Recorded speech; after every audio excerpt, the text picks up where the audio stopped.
Hello and welcome to Byju's IAS.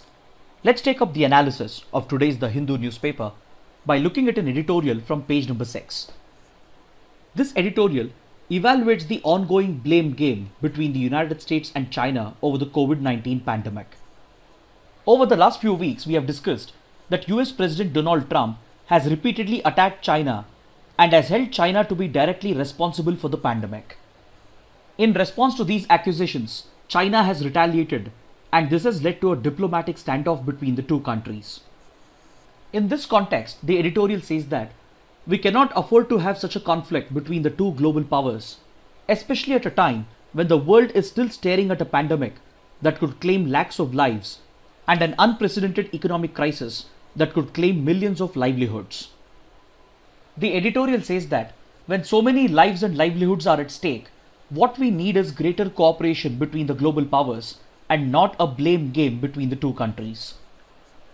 Over the last few weeks, we have seen President Trump claiming that the COVID-19 outbreak occurred because of an accidental leak at the Wuhan Institute of Virology, and he has directly blamed the Chinese government for covering up this leak, which according to the United States turned Wuhan into the epicenter of this crisis.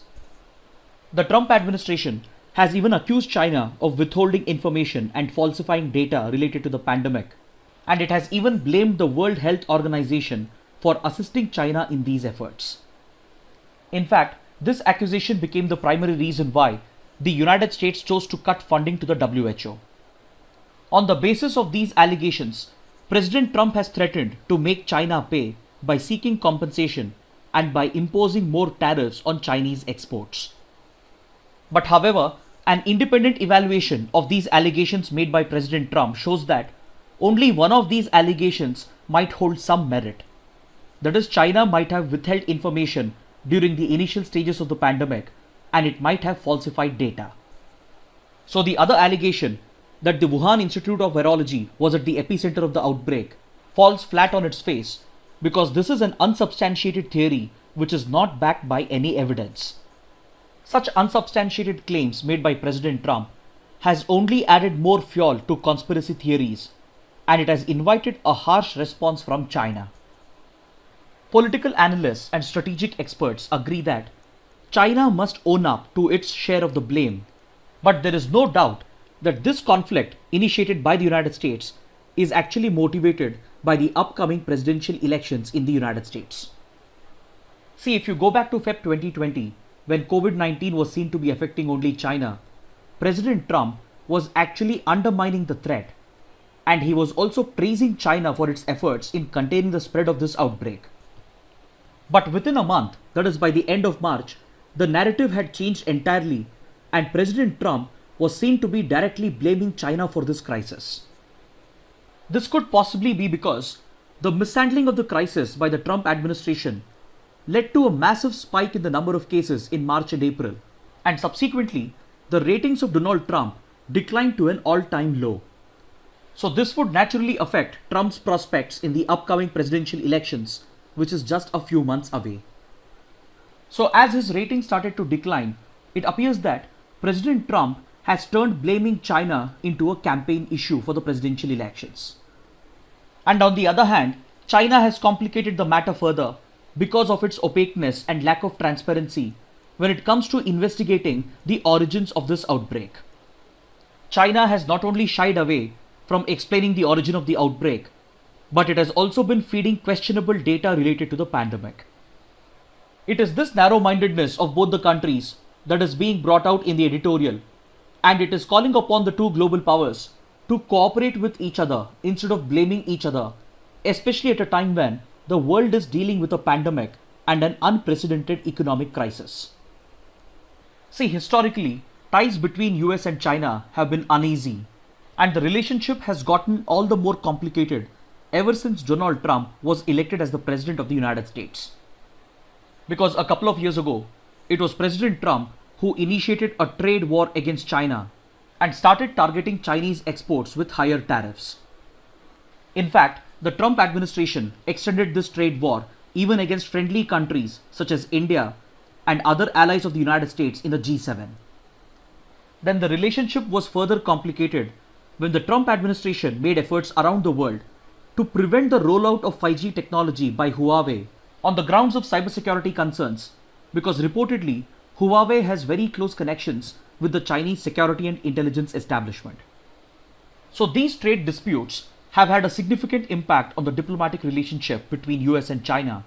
And finally, in January 2020, both the countries had come around and they had agreed to sign a mini trade agreement which would resolve some of these trade differences. As per this agreement, the United States had agreed to cut the higher tariffs that it had imposed on Chinese goods, and in return, China agreed to buy more American products. Even before this trade deal could help normalize the relationship between US and China, the COVID-19 pandemic has pushed both the countries to indulge in a blame game against each other.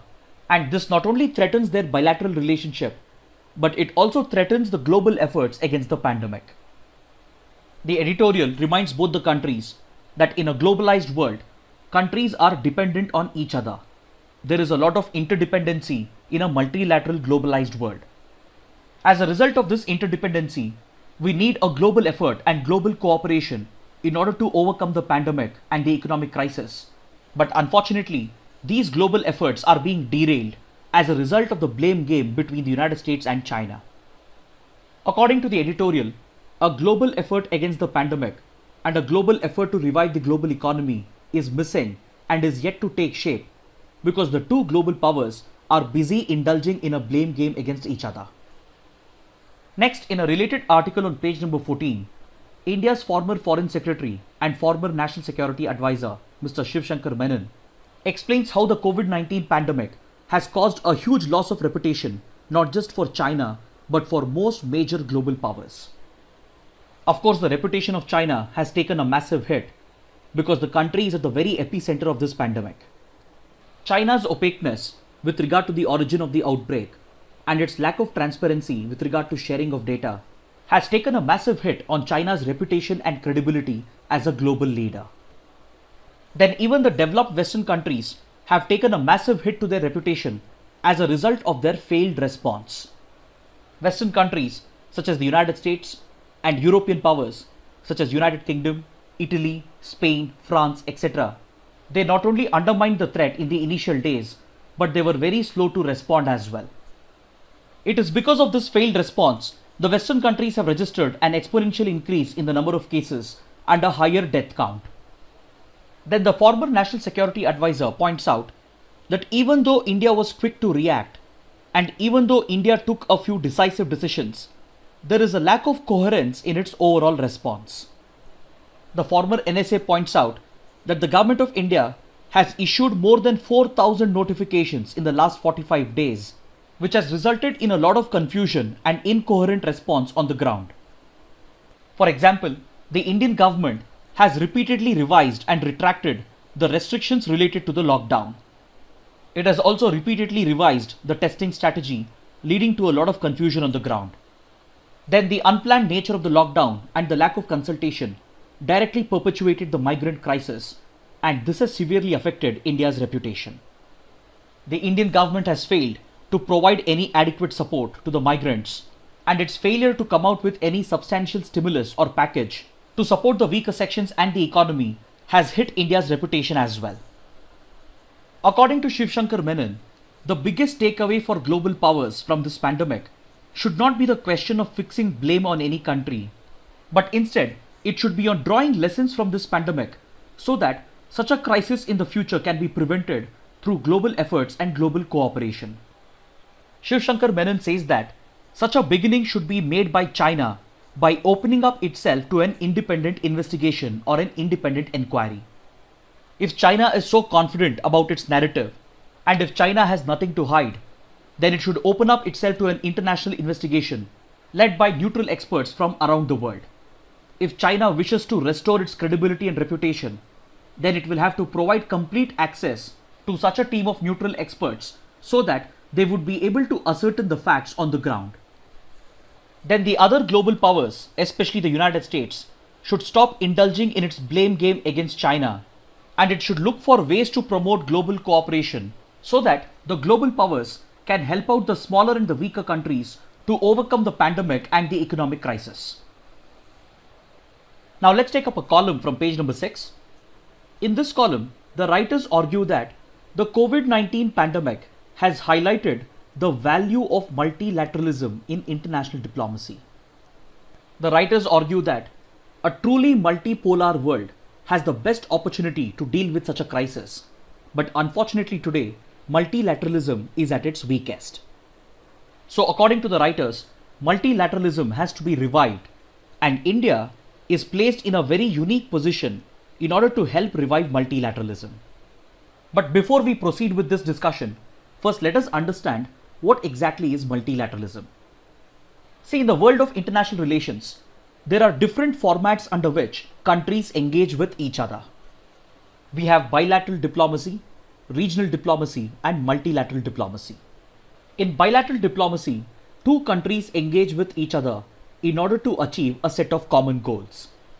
In regional diplomacy, a group of countries from a particular region, they engage with each other at a regional level in order to achieve a set of mutual goals. Institutions such as SAARC, European Union, ASEAN are examples of regional diplomacy. Then we have multilateral diplomacy, under which countries from around the world engage with each other in order to achieve a common set of goals. Such multilateral diplomacy is carried out at multilateral institutions such as the United Nations, the World Trade Organization, the UN Climate Change Convention, the World Health Organization, etc. The biggest advantage of multilateralism and a multipolar world is that it can dilute unilateralism or a unipolar world. See, international relations is all about balance of power. A country which has the required economic and military might will always get its way in any of these formats of diplomatic engagement. Basically, a country with greater economic and military power will be able to push its agenda, leading to greater unilateralism and the rise of a unipolar world. For example, if you look at the bilateral relationship between United States and India, the US will always be able to push back against India because it enjoys a greater balance of power.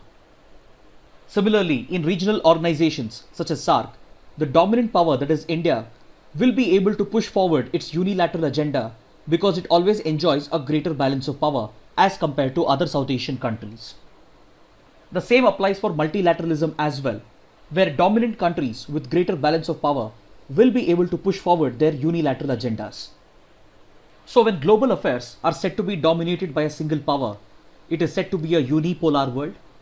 And when you just have two major powers playing a lead role in global affairs, it is said to be a bipolar world. For example, the Cold War era, where the United States and the Soviet Union were the sole powers. And after the collapse of the Soviet Union, the United States was leading a unipolar world for a number of years before being challenged by China. So even though multilateralism is weakened by the rise of unilateralism, it offers the best protection to smaller and weaker countries.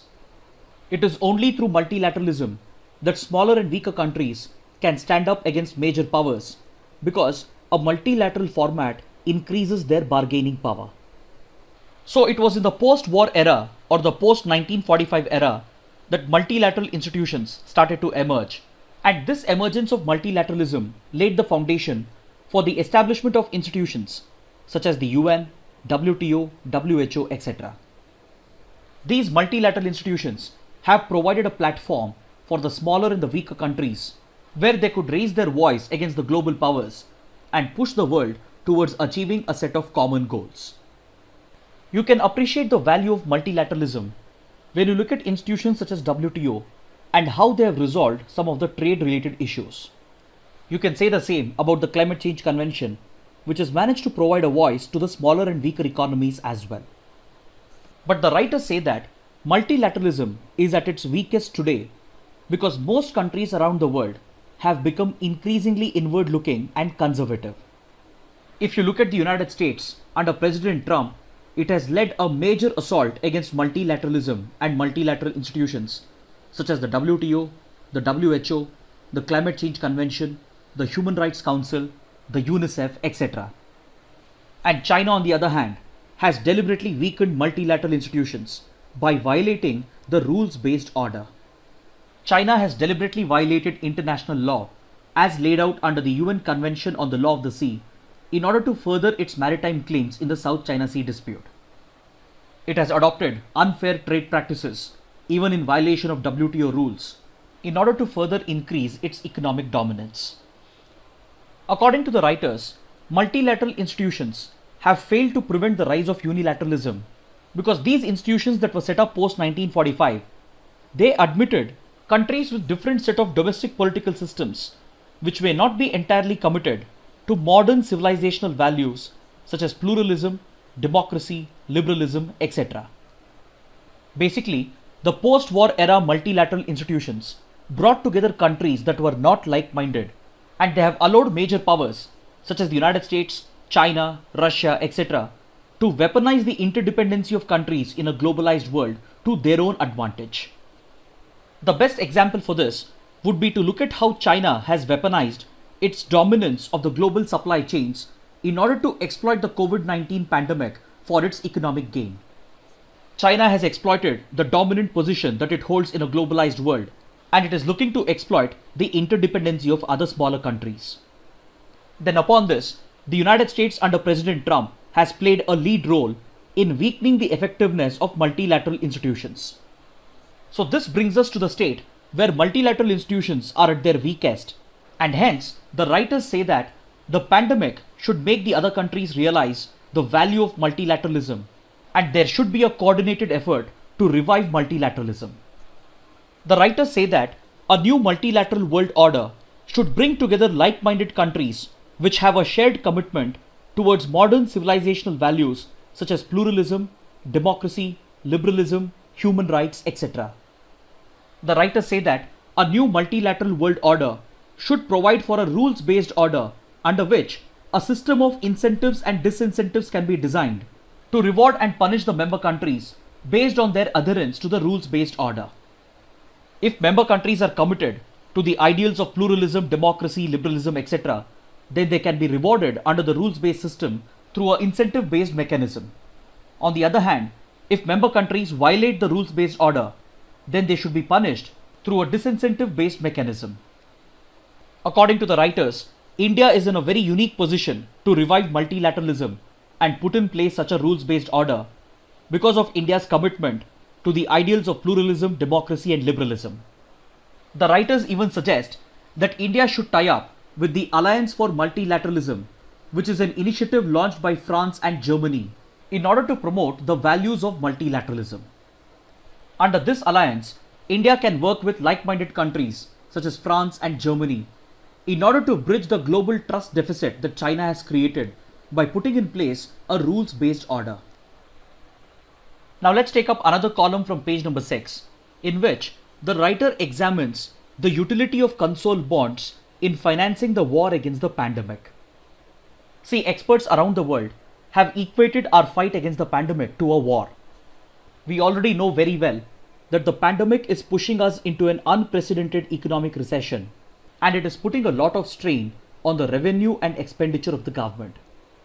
So governments around the world, including the Indian government, is struggling to raise finances in order to sustain this war against the COVID-19 pandemic.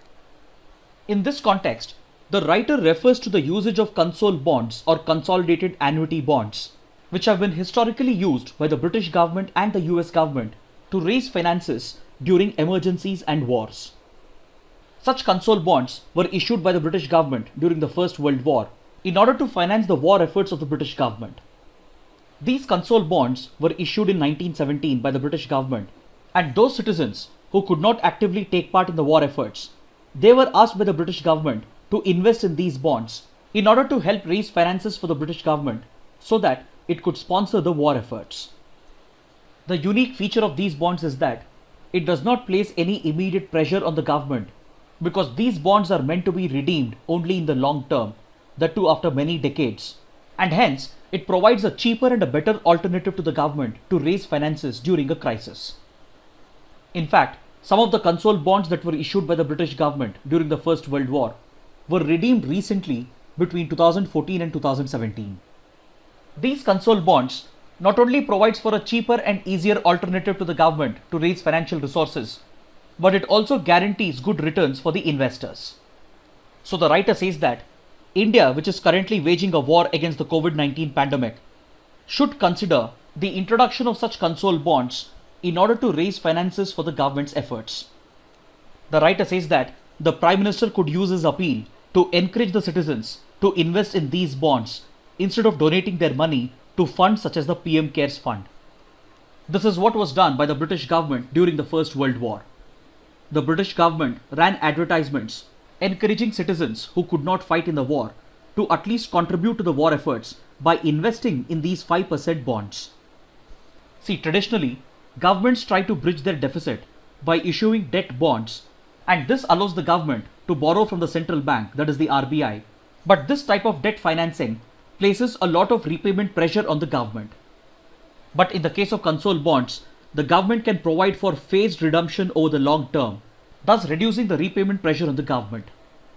So these bonds can not only help finance the government's efforts against the COVID-19 pandemic, but it can also provide for a stable source of investment for the investors, given that traditional avenues of investment, such as gold and real estate, are experiencing a lot of volatility. Now let's take up the practice questions.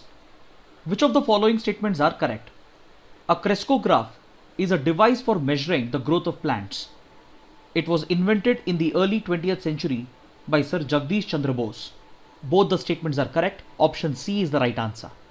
This question has been asked because we have an article on page number 7 which makes a reference to Sir Jagdish Chandra Bose and the crescograph that he invented, which records the growth of plants. Now let's take up the next practice question. In computer programming, which code is the only format that is readable by humans? The correct answer is option B, the source code. See, the source code refers to the original computer program that is written in a programming language that is understandable to humans. This source code is later converted to computer language by a compiler into an object code, and later the object code is turned into an executable code in order to execute the computer program or the software. Generally, copyrighted softwares do not publish the source code. But on the other hand, open source softwares that are developed for the good of the public and that are generally available for free, they publish the source code so that it is available to other programmers and ethical hackers. These programmers and ethical hackers can review the source code and they can identify any bugs or flaws in the source code, and they can suggest suitable changes in order to make the program more secure and efficient. This question has been asked because we have a related article on page number 1 and 10, according to which an ethical hacker from France has identified the security flaws in the Arogya Setu app, and he has demanded the developers of the app to make the source code of the application open and public. According to this ethical hacker, the location tracking feature of Arogya Setu app is vulnerable, and it is allowing hackers to track the location of the people, including those who hold sensitive positions at the Prime Minister's office, the armed forces, etc. Through this vulnerability, the ethical hacker was able to identify the specific officers who had become unwell at the Prime Minister's office and the armed forces headquarters. The leakage of such sensitive information can be a security risk and as well as a privacy risk if the information falls into the wrong hands. So this incident highlights the security and privacy concerns associated with the Arogya Setu app that has been flagged by other cybersecurity experts as well. So in order to enable other programmers and other ethical hackers to point out such vulnerabilities, the ethical hacker has requested the developers of the app to publish its source code. Now let's take up the next practice question. Hog cholera is also referred to as classical swine fever. Option C is the right answer. This question has been asked because according to this article on page number 11, an outbreak of hog cholera has been suspected in Meghalaya. See, yesterday we spoke about the outbreak of African swine fever in Assam. Now it has been suspected that an outbreak of hog cholera might have occurred in Meghalaya, which is also known as the classical swine fever. Please note that the hog cholera, or also known as the classical swine fever, is not zoonotic. It primarily affects only pigs, and its symptoms are quite similar to that of the African swine fever that we discussed yesterday. Now let's take up a practice question from the 2019 prelims paper. Which of the following are the reasons for the occurrence of multi-drug resistance in microbial pathogens in India? Genetic predisposition of some people, taking incorrect doses of antibiotics to cure diseases, using antibiotics in livestock farming, multiple chronic diseases in some people. Amongst the given options, the first statement is incorrect, so the correct answer is option D, 2, 3 and 4 only. See, multi-drug resistance does not occur due to any genetic or hereditary factors. It primarily occurs due to the administration of incorrect doses of antibiotics and as well as due to the abuse of antibiotics in livestock farming. Self-medication, the administration of incorrect doses, the abuse of antibiotics, especially in the animal husbandry industry, they are all responsible for building multi-drug resistance. But however, there is some confusion with regard to the fourth statement. But however, there is some information available on the website of the Center for Disease Control of the United States, which provides evidence to show that people suffering from multiple chronic diseases tend to build up multi-drug resistance, because those who are suffering from chronic diseases are frequently administered with antibiotics as a course of treatment, and this leads to the buildup of multi-drug resistance. So we can say that statements 2, 3 and 4 are correct, so option D is the right answer. Finally, let's take up a couple of mains practice questions. The first question: the world needs more cooperation and less animosity while dealing with a pandemic.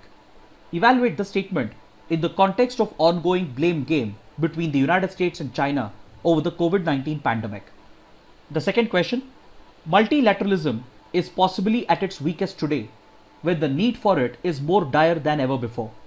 Examine if India is uniquely positioned to help resuscitate multilateralism.